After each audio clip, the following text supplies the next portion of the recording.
plecăm ieri la o intervenție nouă prin cateter. Acum, ultima intervenție a fost pe cor deschis. Pentru schimbarea valvei pulmonare și depus 2 stenturi pe plămânul drept și stâng.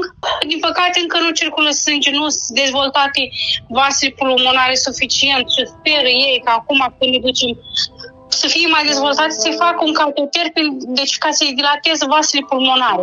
Ultima intervenție care a fost foarte grea, 9 ore fapt în operație și recuperarea tot la fel, foarte grea.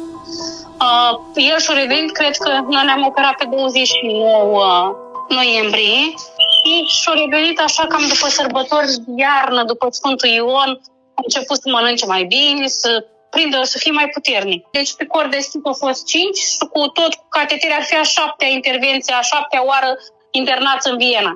Deci în 12 ani de viața lui, viața noastră e o luptă în continuare pentru